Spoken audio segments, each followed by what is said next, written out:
Next, on this episode of The Nice Guys on Business. So for so many people, the only thing they ever learned how to do, the only thing that was modeled to them, so 0 to 7, we imprint, 7 to 14, we start modeling things. Depending on who was around us and what we learned how to do with money, most people only ever learned how to spend money because that's all they ever did with money. Right. And so they don't know how to hold on to money. Even if they wanted to, when people who have when they don't feel good about spending versus saving, it's really the difference between an either or. They see their life as an either or. Either I can spend it or save it, but I can't do both. And so all the work that I do with my clients is to help them re-engineer the way that they think about themselves, think about their lives. And we get into a conversation about priorities first. What's a priority? What's most important to you? And I dig into their unconscious value system because their unconscious value system is the thing that's driving the bus financially. You know, if a leisure suit could talk, it would sound just like the nice guys on business. Go from where you are now to where you could be. Get expert tips to grow your business, to be more productive and more efficient, whether you're trying to build influence, grow your community, or make it rain. Best-selling author of Nice Guys Finish First, Doug Sandler, can lead the way.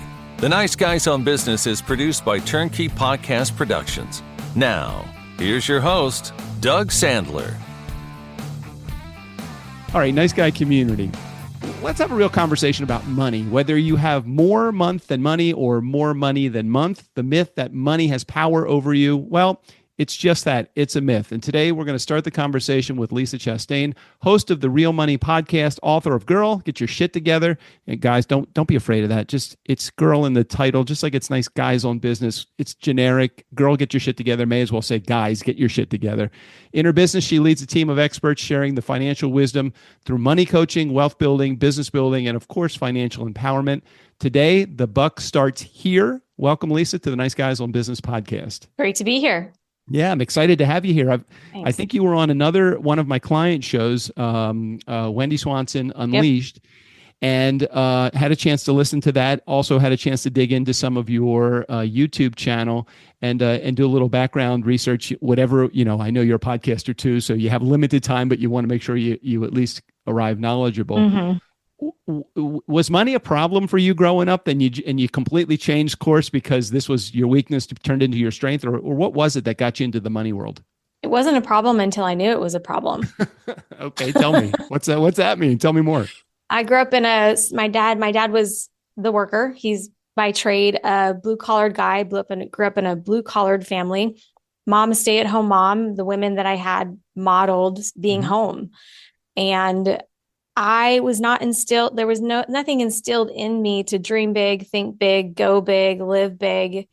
And I just kind of followed the script, or what I thought was the script as a young woman, to get a good job. This is exactly what my parents told me. My dad being a member of the union his whole life. Yeah. Get a good job, get health insurance, get married, buy a house.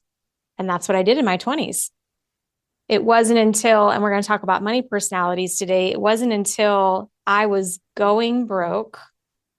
I had blown through my 401k on the verge of divorce, trying to, quote, air quotes, trying to launch a business as a financial advisor, that I had to look at my money mindset, my relationship with money, and face it head on. But I didn't realize I had a problem until I realized I had a problem. Yeah. And I appreciate you being so open and sharing that. I can remember growing up myself, my dad, always an entrepreneur. He always said to me, Dougie, even if it's never been done before, you can do it. And my mom would always instill in me the importance of having a great credit score and making sure you're putting away money in the bank. And I never had it sounds like almost like the exact opposite relationship with money growing up, in that I had very comfortable conversations about money. And I've always been a saver, always since, college, or even before college, opening up a checking account. Remember just being excited to look at that, 8 cents of interest at the end of the month. And so for me, it was always a good relationship. But you still, when you have that good relationship, you're in a world that doesn't have a good relationship with money for the most part, people you run into. How do you combat that? And how did you overcome that stuff that you were, certainly being broke is a good way to understand, okay, I've hit the bottom, so now I got to figure out a way out of this. What was it that turned your life around and made you understand the importance and the value of money as a tool rather than money as a controlling point in your life? There's a lot to unpack there. Yeah, And sorry. I gave you a bunch of stuff. Sorry. I'm a woman, you're a man, and I'll start there.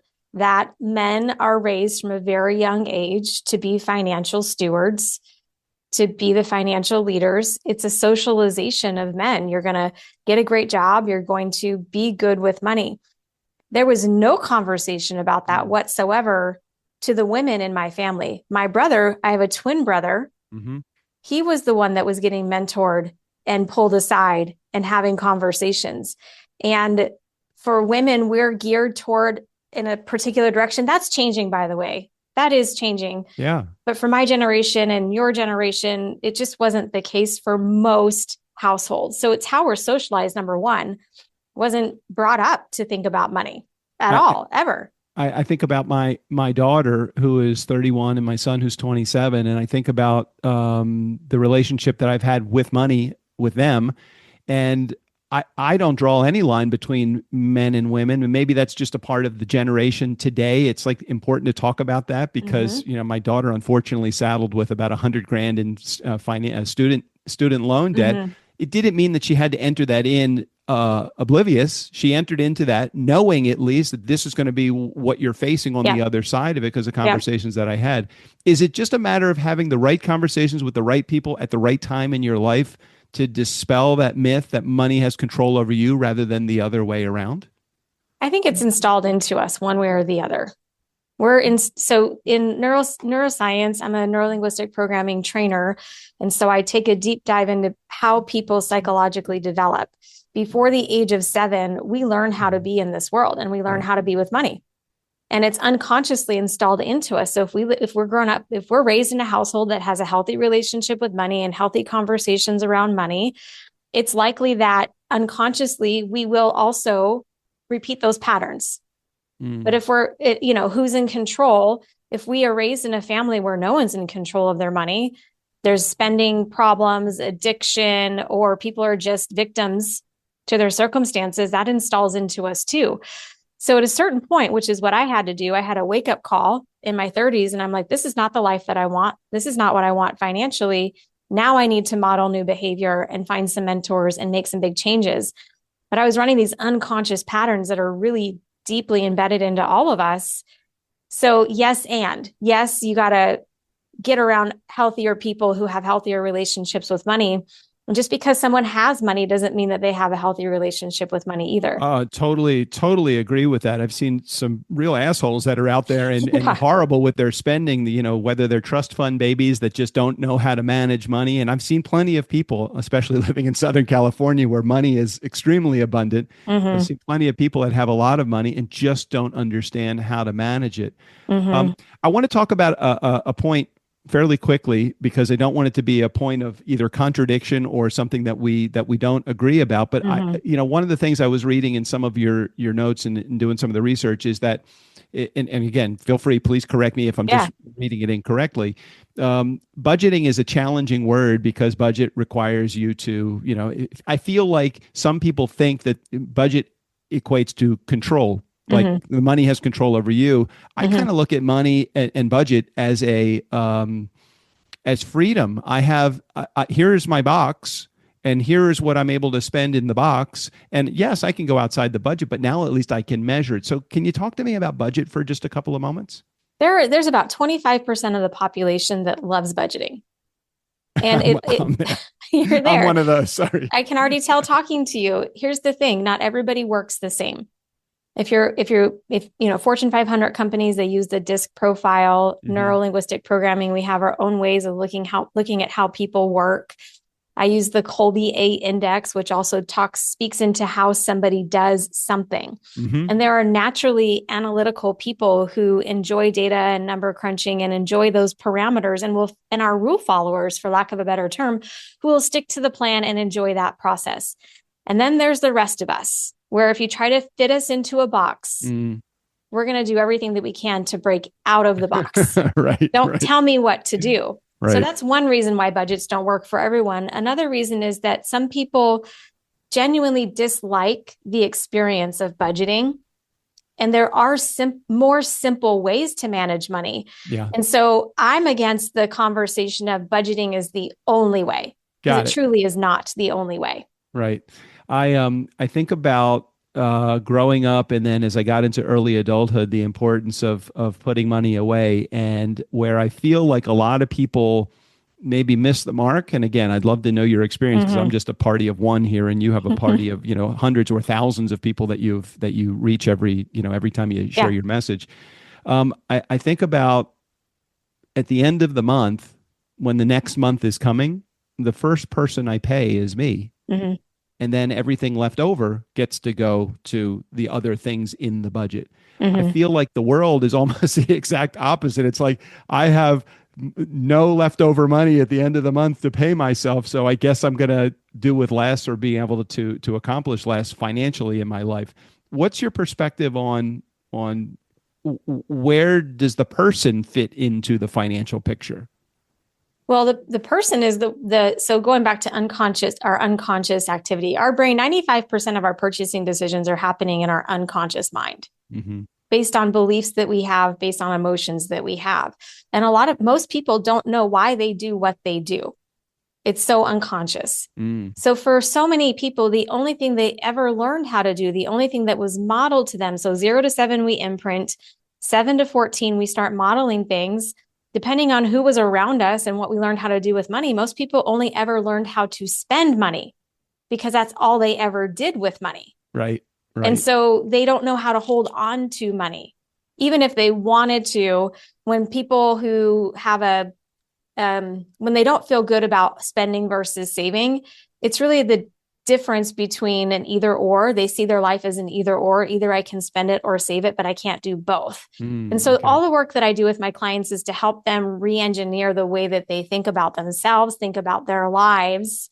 And we get into a conversation about priorities first. What's a priority? What's most important to you? And I dig into their unconscious value system, because their unconscious value system is the thing that's driving the bus financially. 100%. Yeah, I agree with you. All of those tapes that keep going off in your head that says, all of the things about, no, you really need to put it away. And so that, the relationship with money is challenged because of the relationship that we have early on. And I 100% agree. At a very early age, if you don't see a good model, or you're not given proper information, then you're challenged with it. I think about, if I go into my kitchen, I can go into my cabinet and I can pull out stuff and create a recipe, but I don't want to be a chef. You took this challenge that you had, you not only turned it into one of your superpowers, but then you started teaching others how to do it too. When did you realize that this was the gift, and that without those lessons, you probably wouldn't have been able to share that gift with the world? It taught me a ton of humility. Yeah. A ton of humility, and understanding that struggle is real. I didn't grow up around money. Money was a very awkward conversation for me. Stepping into a high net worth firm around millionaires for the first time in my life, I felt like a fish out of water. Yeah. And I realized that there were some things about me that I needed to heal, and things about me that I needed to look at in order to turn the tables financially. And one of those things was that I was subscribing to talking about the money personality test. My parents are both saver personalities, very cheap in the way that they live their lives. My dad taught us over and over again how to play it safe and why we needed to play it safe. But when it comes to business ownership, you got to take a lot of risk. Yeah, especially as an entrepreneur. As an entrepreneur, you gotta roll the dice sometimes and see how it works and make mistakes. I naturally learned by making mistakes, but that wasn't seen as a good thing growing up. And so making mistakes was a shameful experience for me. And it wasn't until I was able to reframe that to say, no, taking risks is how I was designed. And when I step into my lane, I create results. So it was compelling enough for me to say, okay, I'm a dreamer, which I know you are too. That's my top money personality. I think big, I dream big, and I go big. So when I let go of that scarcity mindset and fear of safety and security, and learned how to trust myself, I created a 6-figure business in 10 months. Isn't it amazing that once you embrace what your challenges are, and you can actually see them from a distance looking back, and it's hard to see the forest for the trees. Sometimes you're so stuck in the problem that you can't create the solution from within the problem. You cannot. What's somebody's first step if they are Okay, let's talk about two things. One, what is the symptom that they're experiencing before they know, hey, I really need to get some help with this? And secondly, once they experience that, what is the first step in actually coming to resolve and having a better relationship with money? There are multiple symptoms. The most common would be overwhelm and avoidance, or both. In purchasing, in making decisions, because it didn't sound like there was money involved in that. Overwhelm in what? It shows up in not wanting to look at the numbers, not wanting to make sense of the numbers, not looking at your bank app, not tracking your net worth. It's all related to the numbers. They're overwhelmed by the numbers. They don't know what they mean, or they're just avoiding them altogether. And so the first step, actually, to your point, is you cannot solve the problem if you are inside of the problem. Right. It is not possible. And so getting help, helping someone pull you out of the problem or see your problem from the outside in, and getting perspective. Because the number one question I get from clients is it that bad? How do I measure up to, is everyone else like chaos like I am? You know, they want to know how they measure up to other people, because these aren't conversations we're having at large. Isn't it a challenge when somebody says, how do I measure up? It's like, compared to what? You know, you're comparing your beginning to somebody else's middle, and that's a really hard thing to do. And if you're trying to compare yourself in business as a first year entrepreneur to somebody that's been doing it for 5 or 10 years, you're going to look back and say, what the fuck? I will never get there. When in reality, it's like that 5 or 10 year veteran had been through the same shit that you've been through right now, right? That's exactly it. It's the perspective of, it doesn't really matter what other people are doing. Everybody's going to get to where they're going in their own way, because of how they were raised, because of what they believe, because of what's important to them. All that matters is that you know what you want. A lot of people can't communicate clearly what it is that they want. And that's really where I start. Before we look at numbers, what do you want? What do you really, really want? Okay, where are you at right now? And how are we going to get you there? All right, let me check in with my Nice Guy community for just a quick second, because I want to tell them about a couple things that you have, and then I want to get back into the conversation with you. But before I had Lisa on Nice Guys, she was, like I said, she was on Unleashed with Wendy Swanson, and I'm listening to that, and then I got addicted to her YouTube channel and checking out all the great guests that she had. So a couple things I want you guys to do, Nice Guy community. Head over to the show notes, where there will be a link for a 90-day boot camp, and we'll explain what this boot camp is, and we'll share a little bit more about that in just a couple of moments. But Lisa has a 90-day financial boot camp that you can participate in. The other thing I want you to do, even before jumping into the boot camp, I want you to take her quiz. If you take her quiz, and I just took it too, it's what's the name of the quiz? Sorry, Lisa, I forgot. Money personality quiz. Okay, money personality quiz. And I told Lisa at the beginning, I said, hey, look, I'm a dreamer. And she says, that's no surprise, because I guess that's what you are as well. Yeah. I want you to, Nice Guy community, take Lisa's money quiz. You'll find your money personality, and it will give you a lot of insight to, and it takes 5 minutes. So you'll go through it really quick, and you'll get some great information on the tail end of that immediately. You don't have to wait for anybody to call you or anything like that. Just click the link in the show notes. We'll put both the quiz and the financial boot camp. Which way do you want to go first? You want to talk about the quiz, or you want to talk about the boot camp? What would be better? Let's talk about Lisa? the quiz. Okay, you start then. Tell me a little bit about the quiz and the origin of this, because it was really great questions. And they weren't always financially related. They were more like, your NLP self was asking those questions. And I felt that as soon as you said NLP, I'm like, oh, I get it now. So talk about the quiz. Okay. So there's 3 parts of the mind.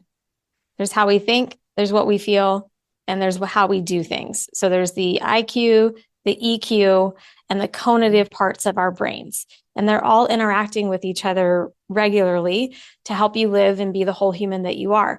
The 5 money personalities, they shed light on where you're operating from. What are your motivations, and what are your feelings when it comes to money? Beliefs plus behaviors equal your bank account. So you've got beliefs going on that are interacting in your brain and your psyche that are then influencing the choices that you're making. And then those are the results that you have. We don't know what we don't know, but the money personality, there are 4 inherently different kinds of people on this planet. There's the givers, the people who wake up in service to other people all day long. These are like the Mother Teresas of the world, the nonprofit owners. They want to make a difference on the planet. Those are our givers. Why they do what they do is totally different from the dreamers who wake up all day long. And typically the dreamers were motivated by success. Right. Some kind of success. We think big, dream big. These are people who are very driven toward results. very different than wanting to help people intrinsically. It's funny though, even the dreamers though, and I'm sure you're like this too, and I know I am. I feel like the only way I can give properly is to be successful. You know, when you're on a plane, put your oxygen mask on first before you put it on somebody else. I feel like the only way I can give of my time and my money is to have more time and money in my life. So why not be as successful as I can possibly be, or beyond that, and then be able to give not only of my money but of my time, because money all the time creates more time in your life. There's no correlation. Sorry, that's a whole different rabbit hole to go down, but there's no correlation between the harder you work and the more success you have in your life. You could work 5 hours a week or no hours a week and still be infinitely wealthy just because you've set your plan in place properly. So there is some connection between being a dreamer and a giver. I don't want you to feel like Nice Guy Community that you can't be a dreamer and still be a giver. Is that fair? Well, the way I would put it is that you spoke that beautifully as a dreamer. Because as a dreamer, that's your motivation. That's my justification as to why I want to make more money in my That's life. Right. Make more money, help more people. Beautifully, eloquently put as a dreamer. Givers don't value money in the same way. Well, but it's really hard to, and again, I'm happy to take pushback here, but it's hard to give when you're broke. You can give of your time, but you can't give any money. You can't. And oftentimes the currency of life, pardon the pun, but the currency of life, the tool that we use to help give is money oftentimes. Now, again, maybe I'm speaking that from a dreamer's perspective and being totally ignorant of all the other stuff that you can do. But okay. All right. I mean, just again, any other conversation about that you want to have? Yeah, well, I would say again, that's our ideology as dreamers, that we're going to go out and make the biggest impact that we can make. And I do, when I speak into the givers, when I'm in an audience or whatever, and speaking to a giver right now, you take that and you know that you're a giver. Wouldn't it be amazing to have even a bigger impact? But again, motivations are different. Some people will live making $30,000 a year and be totally happy doing that and make a difference, boots on the ground with where they're at. That's a different motivation. And then we have spenders who love to spend money. Mm-hmm.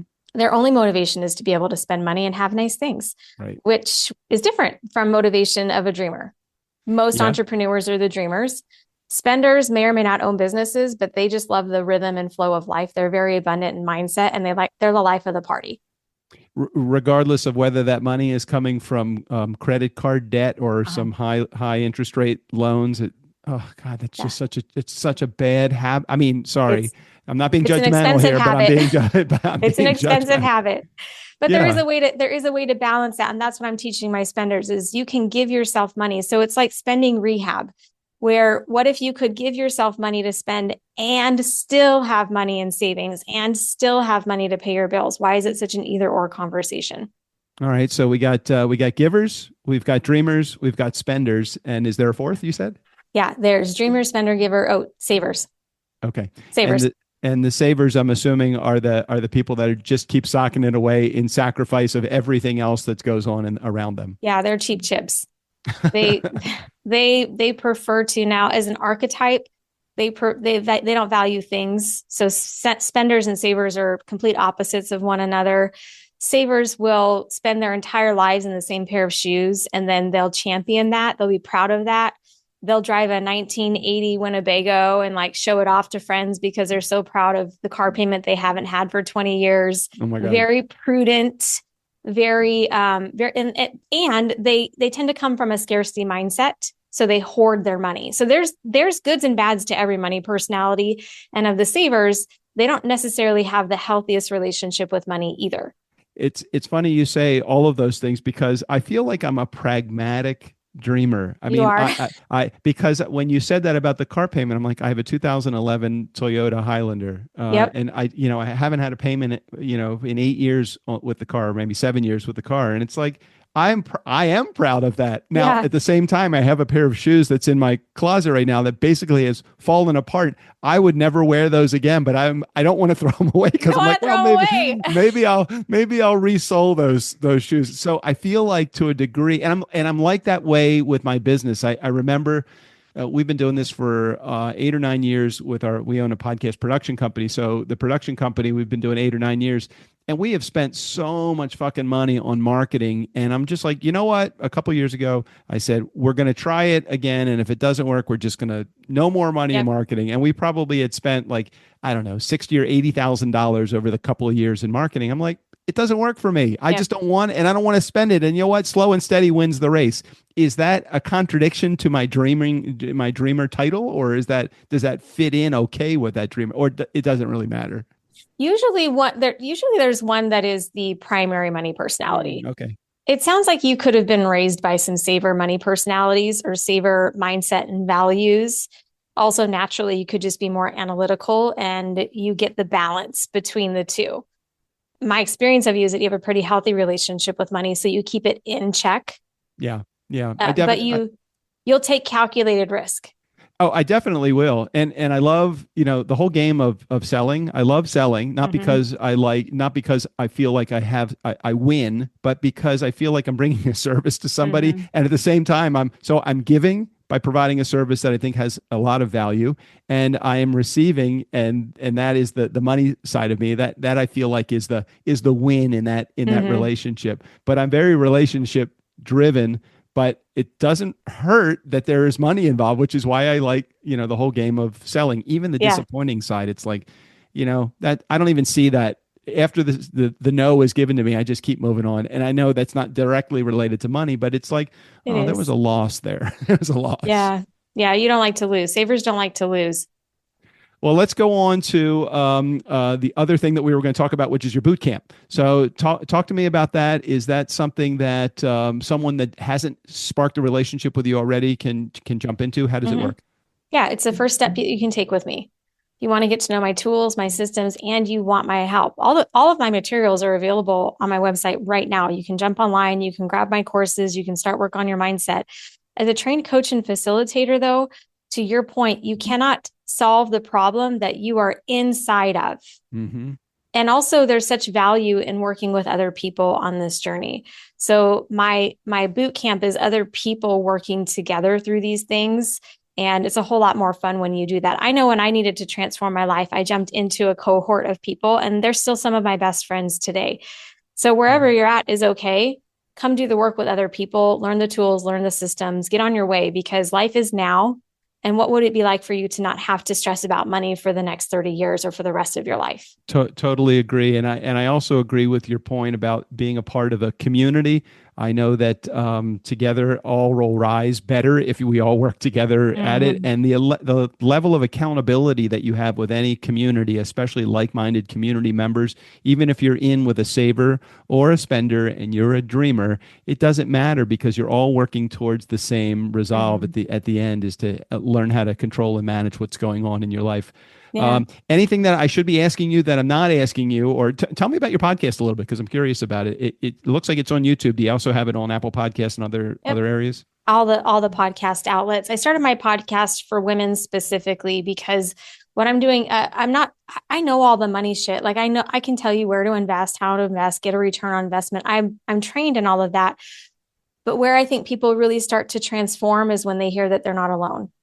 So I'm bringing very successful people onto my podcast to share their money journey and their money story, because if you're looking on social media, people are just showing their highlights, and there's a lot that goes into success, whatever that means for you. So real money is actually from a place of let's have the real conversations. And I've got really, really, really successful people sharing their highs and lows financially.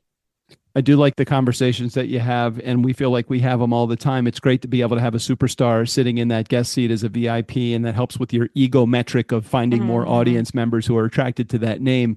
But it's the genuine, real people, the every person on the street. Those are the great conversations to have. Those that have sat in that vehicle and driven around the block and understand the struggle that you went through as a young adult, and then you were able to overcome that problem. So I will make sure that we put a link in the show notes for your podcast as well. Thank you. Anything else that I'm missing, or anything that you want to hit on before we move on?